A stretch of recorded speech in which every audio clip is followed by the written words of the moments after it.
Fall has always been my favorite season, and October is my favorite month. Yes, October is my birthday month, but that isn't the only reason I love it so much. In the American South, it's the time of year when the temperatures begin to drop, leaves change their color, and all things pumpkin, whether in taste or smell, appear for our enjoyment.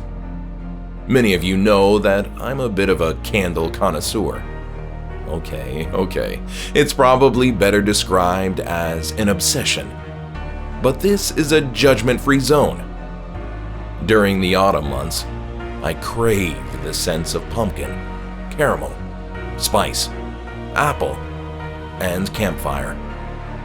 Candles help fulfill that craving, and there's a certain spooky ambiance that a flame brings as it dances across the top of a wax-soaked wick. The sights and smells of fall are quite lovely. Plus, who doesn't love hoodie season? All that said, I'm sure you can guess the biggest reason I love fall and October so much. It's spooky season. I'm a big fan of holidays. Because I'm such a sucker for nostalgia, holidays tend to bring to mind precious memories of family, friends, and fun times. Christmas is joyous, New Year's Eve is always memorable, and Valentine's Day is sweet. But there's something about Halloween that sunk roots deep down into my heart. It's my favorite of all the holidays, and the one I look most forward to each year. Looking back on my life, I've got a mountain of great memories trick-or-treating, visiting haunted house attractions, and watching scary movies by candlelight. And as Halloween approaches once again, I thought it'd be fun to share some of these past experiences with you, dear listener. I'm sure there will be much you can relate to, but I'm also hoping to inspire you to reflect on some of your own cherished moments centered around October 31st and the days leading up to it. So, allow me to invite you to settle back, grab a pumpkin spice beverage, and snuggle up into your favorite hoodie. But please, remember to leave a light on.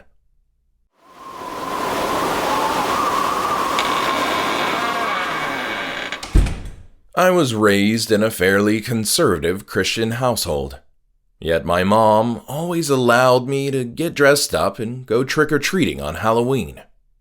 I'm grateful for that. There's an old home video of me at the age of 3 or 4, dressed as the devil. Now, I know I'm biased, but I think I looked absolutely adorable in my red jumpsuit, hooked tail, and curly mustache drawn on my face. At one point, I walk up to the jack-o'-lantern on our front porch, act as if I'm going to touch it, but then pull back. I then look at the camera and repeat, "Hot, hot, hot," as if I was teaching a very important lesson to anyone watching. It's a cute video, but I don't remember experiencing any of it. My earliest Halloween memory comes when I was 6 years old. I was dressed up in a fairly elaborate Dracula costume, complete with a painted face and false widow's peak. My mom was dressed up as a bunny, and in the words of my stepdad, it was of the sexy playboy variety. She went on to win the Halloween costume contest that took place later that night at my preschool. And I can't help but laugh when I think about how hilarious that is. Once I was in middle school, I was allowed to go out trick-or-treating with a group of friends without any parents. We all thought this was the coolest thing since sliced bread. On what other occasion would adults encourage kids to go put on masks, go out with their friends after sundown, and take candy from strangers? Halloween is magic. I'm telling y'all. And the greater mystery is that we never got into any real mischief. Sure, there was the time I got one of those cheap necklaces with the glow-in-the-dark liquid, bit into it, and then proceeded to cover my face in the stuff. Did it burn? Yes. Was it dangerous? Probably not. When there was a bucket on a front porch with a sign telling us just how many pieces of candy we were allowed to take, did we obey? Usually not, but we also wouldn't completely empty the bucket either. The last 2 years I ever went trick-or-treating, I liked to sit down with my back to someone's front door and then have one of my friends ring the doorbell, so that when the homeowner opened their door, I'd fall into their front hall like a corpse. That one actually got a lot of laughs, but it also pissed a few people off. So, I guess when I say we never got into any real mischief, what I mean is that we weren't destructive vandals. I can proudly state that I've never smashed a jack-o'-lantern that wasn't mine. And while I can't say that I've never TP'd someone's front yard, I can attest to not having done it on Halloween. You see, I view Halloween as being sacred. It's meant for fun, and not for vandalism. It's meant for fear, but not the truly dangerous kind. One of the best ways to be scared in the good way through the month of October is by watching horror films.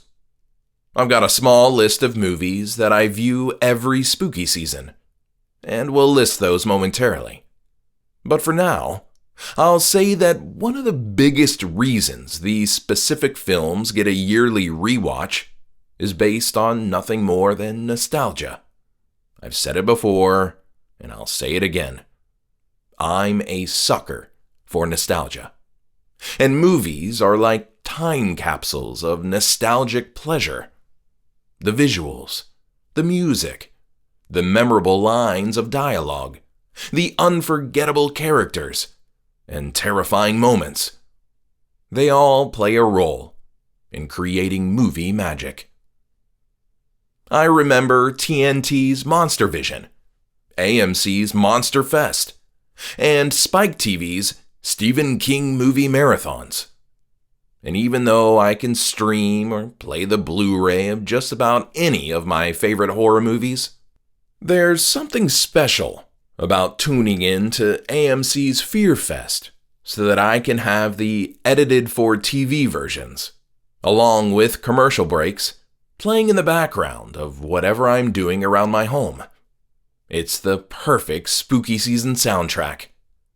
For the last few years, the Halloween night tradition in the Gloom household is to order pizza, drink pumpkin-flavored beer, and carve jack-o'-lanterns, all while John Carpenter's Halloween and then Halloween 2 play on the TV. At bedtime, we take the jack-o'-lanterns into the bedroom, place them on the dresser, turn on It's the Great Pumpkin, Charlie Brown, and drift off to sleep. November 1st, aka Halloween hangover, is the lamest day of the year, so I'm not even going to say any more about it. Alright, in no particular order, here are the 16 films I find myself watching every October. Each year I try to fit at least 10 of these movies in, plus a few scary movies I've never seen before. John Carpenter's Halloween. It's the immortal classic. Do I need to say more? Halloween 2. A tremendous sequel. Hocus Pocus. This is my favorite Halloween kids movie, hands down. John Carpenter's The Fog. The soundtrack to this film is the perfect spooky season vibe. I actually listened to it on repeat while writing my debut novel, The Window. Trick or Treat. I'm a sucker for anthology films, and the way all these stories tie together is perfectly executed. Halloween 4. The Return of Michael Myers. The opening montage of this movie is pure fall nostalgia. The Nightmare Before Christmas. Is this a Halloween or Christmas movie? Why not both? Friday the 13th. This one is a major scary comfort film for me. It Follows. The soundtrack and cinematography give me goosebumps. It's The Great Pumpkin, Charlie Brown. Just silly, sweet, and tender. The Wicker Man, 1973. Not silly, sweet, or tender, but Christopher Lee's performance is unforgettable. Sleepy Hollow. This is Tim Burton at his spookiest. Danny Elfman also delivers a horrifically good score. Rosemary's Baby. Best not to watch this cult horror classic right before bed. The ending is quite unsettling. Casper. I saw this in theaters as a kid. It isn't an Oscar-worthy film by any means, but it's very nostalgic for me. Ernest, Scared Stupid. This movie is scarier than you'd expect. And it's got a lot of heart, too. Don't sleep on this movie. Halloween 3, Season of the Witch. The much-maligned Halloween film that left Michael Myers behind. John Carpenter's original plan was for the Halloween franchise to continue as an anthology of sorts. But after the public outcry, it was clear that people wanted Michael Myers more than they wanted the genius who created the character. Even without the shape stalking through Haddonfield, this is one of my favorite films in the franchise. Music also plays a big role in creating the spooky season feels that I need each year, which is why I've created 2 Spotify playlists that I'd like to share with you, dear listener. The first playlist is over 4 hours of fun Halloween or horror-themed music, with artists ranging from Michael Jackson to Creedence Clearwater, and from Alice Cooper to Frank Sinatra. There's something here for everybody.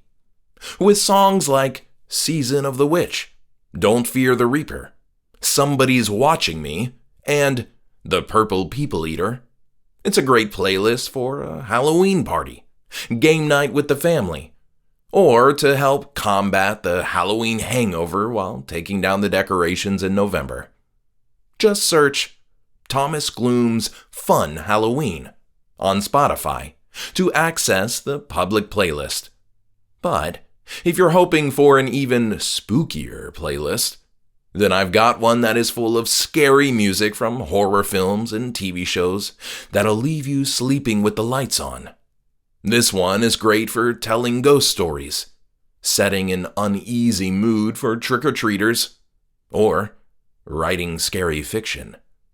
Just search Thomas Gloom's Scary Halloween on Spotify to access the over 2-hour public playlist. Okay, so you've got some spooky movies to choose from. Your Halloween season soundtrack is set in Tombstone, but maybe you simply want to keep it old school. Well, I've got you covered there too.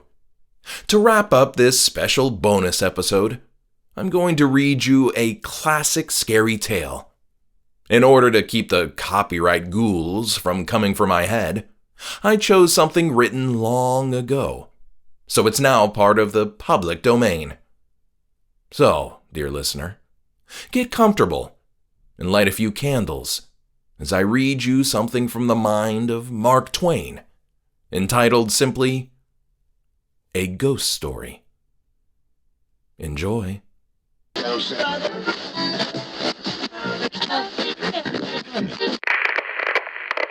A Ghost Story by Mark Twain.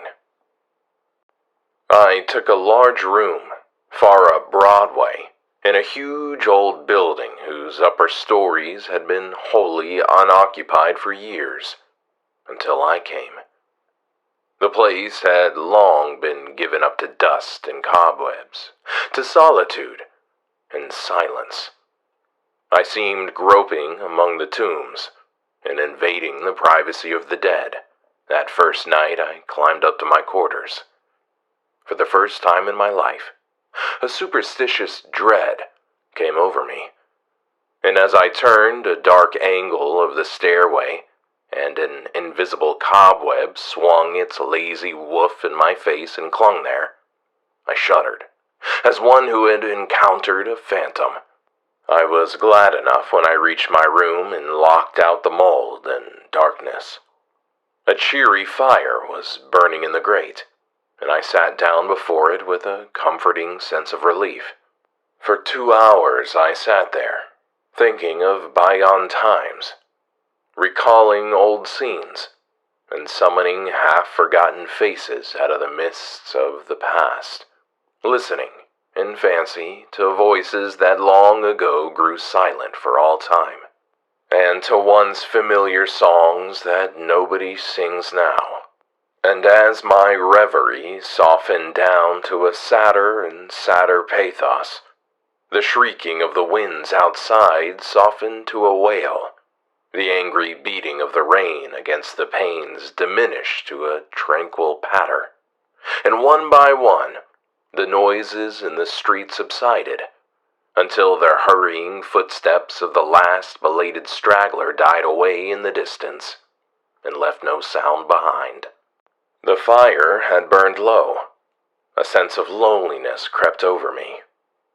I arose and undressed, moving on tiptoe about the room, doing stealthily what I had to do, as if I were environed by sleeping enemies whose slumbers it would be fatal to break.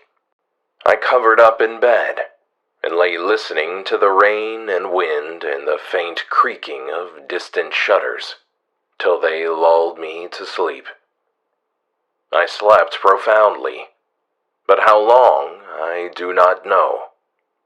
All at once I found myself awake, and filled with a shuddering expectancy. All was still. All but my own heart. I could hear it beat.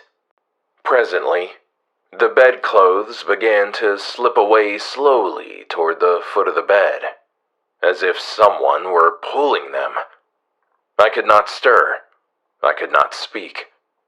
Still the blanket slipped deliberately away, till my breast was uncovered. Then, with a great effort, I seized them and drew them over my head. I waited, listened, waited. Once more that steady pull began, and once more I lay torpid a century of dragging seconds till my breast was naked again. At last, I roused my energies and snatched the covers back to their place, and held them with a strong grip.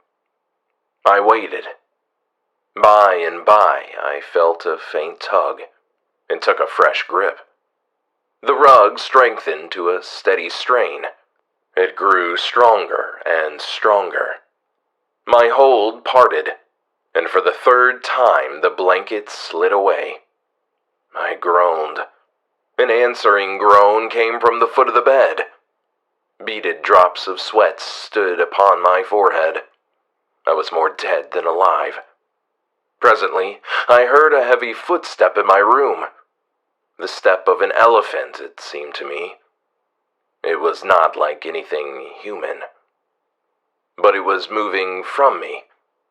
There was relief in that. I heard it approach the door, pass out without moving bolt or lock, and wander away among the dismal corridors, straining the floors and joists till they creaked again as it passed. And then silence reigned once more. When my excitement had calmed, I said to myself, "This is a dream. Simply a hideous dream." And so I lay thinking it over, until I convinced myself that it was a dream. And then a comforting laugh relaxed my lips and I was happy again. I got up and struck a light, and when I found the locks and bolts were just as I had left them, another soothing laugh welled in my heart and rippled from my lips. I took my pipe and lit it, and was just sitting down before the fire when down went the pipe out of my nerveless fingers. The blood forsook my cheeks, and my placid breathing was cut short with a gasp. In the ashes on the hearth, side by side with my own bare footprint, was another, so vast that, in comparison, mine was but an infant's. Then I had a visitor, and the elephant tread was explained. I put out the light and returned to bed, palsied with fear. I lay a long time, peering into the darkness and listening. Then I heard a grating noise overhead, like the dragging of a heavy body across the floor, then the throwing down of the body, and the shaking of my windows in response to the concussion. In distant parts of the building, I heard the muffled slamming of doors. I heard, at intervals, stealthy footsteps creeping in and out among the corridors, and up and down the stairs. Sometimes these noises approached my door, hesitated, and went away again. I heard the clanking of chains faintly, in remote passages, and listened while the clanking grew nearer, while it wearily climbed the stairways, marking each move by the loose surplus of chain that fell with an accented rattle upon each succeeding step, as the goblin that bore it advanced. I heard muttered sentences, half-uttered screams that seemed smothered violently, and the swish of invisible garments and the rush of invisible wings. Then I became conscious that my chamber was invaded, that I was not alone. I heard sighs and breathings about my bed, and mysterious whisperings.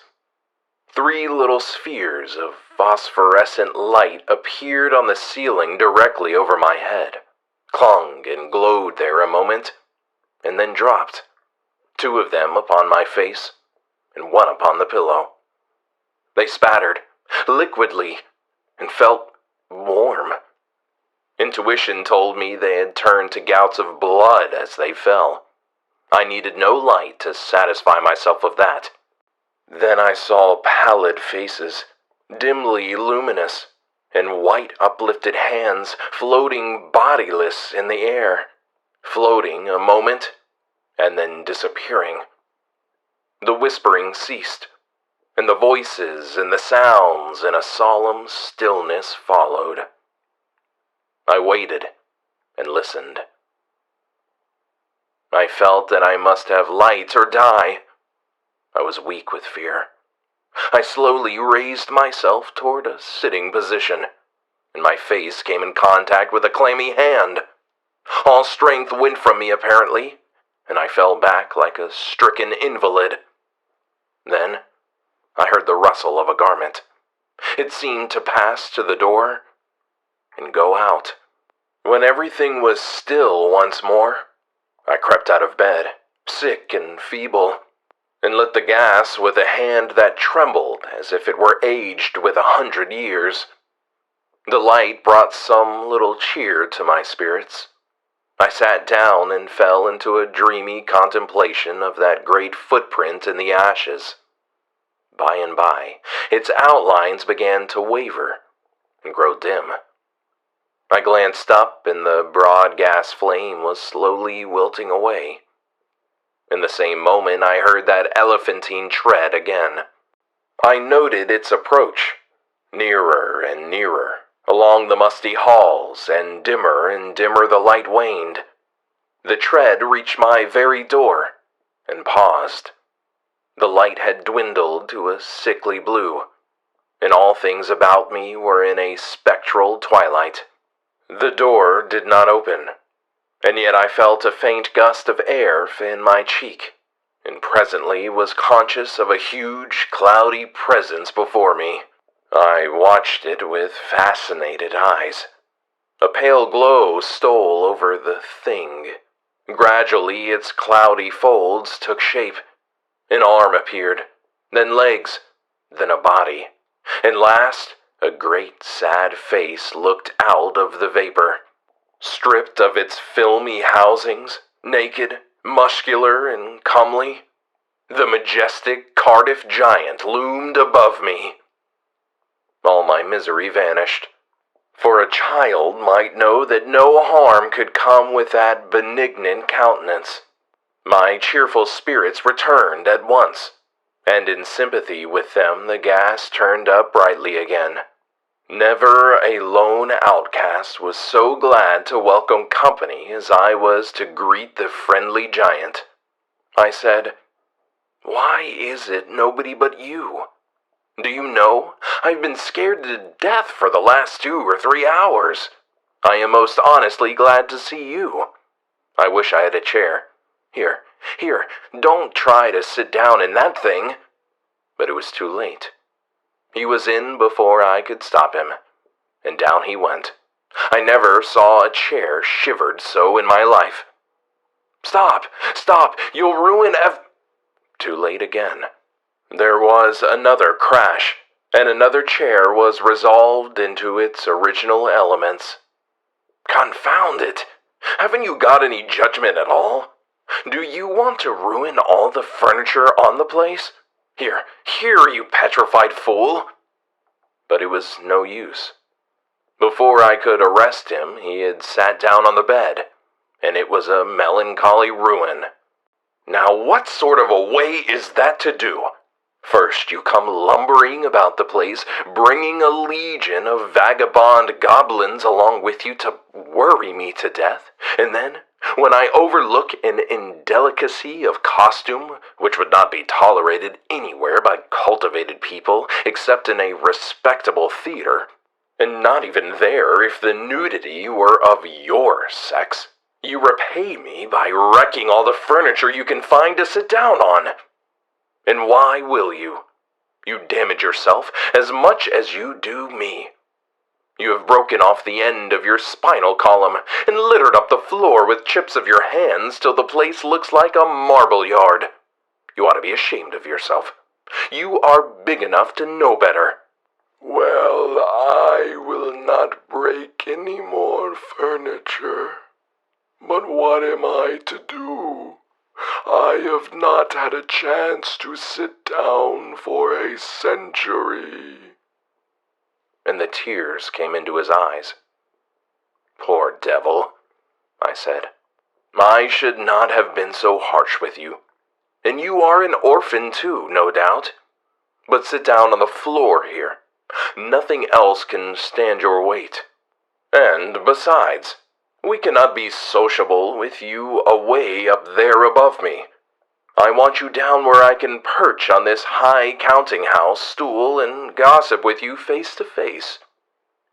So he sat down on the floor and lit a pipe which I gave him, threw one of my red blankets over his shoulders, inverted my sitz-bath on his head, helmet fashion, and made himself picturesque and comfortable. Then he crossed his ankles, while I renewed the fire, and exposed the flat, honeycombed bottoms of his prodigious feet to the grateful warmth. What is the matter with the bottom of your feet, and the back of your legs, that they are gouged up so? Infernal chilblains. I caught them up to the back of my head, roosting out there under Newell's farm. But I love the place. I love it as one loves his old home. There is no peace for me like the peace I feel when I am there.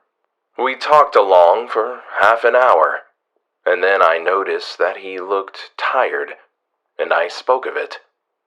Tired? He said. Well, I should think so. And now I will tell you all about it, since you have treated me so well. I am the spirit of the petrified man that lies across the street there in the museum. I am the ghost of the Cardiff giant. I can have no rest, no peace, till they have given that poor body burial again. Now, what was the most natural thing for me to do to make men satisfy this wish? Terrify them into it. Haunt the place where the body lay. So I haunted the museum night after night. I got the other spirits to help me, but it did no good, for nobody ever came to the museum at midnight. Then it occurred to me to come over the way and haunt this place a little. I felt that if I ever got a hearing, I must succeed, for I had the most efficient company that tradition could furnish. Night after night, we have shivered around through these mildewed halls, dragging chains, groaning, whispering, tramping up and down stairs till, to tell you the truth, I am almost worn out. But when I saw a light in your room tonight, I roused my energies again and went at it with a deal of the old freshness. But I am tired out, entirely fagged out. Give me, I beseech you, give me some hope. I lit off my perch in a burst of excitement and exclaimed, "This transcends everything that ever did occur. Why, you poor, blundering old fossil, you have had all your trouble for nothing. You have been haunting a plaster cast of yourself. The real Cardiff giant is in Albany. Confound it! Don't you know your own remains?" I never saw such an eloquent look of shame, of pitiable humiliation, overspread a countenance before. The petrified man rose slowly to his feet and said, "Honestly, is that true?" "As true as I am standing here."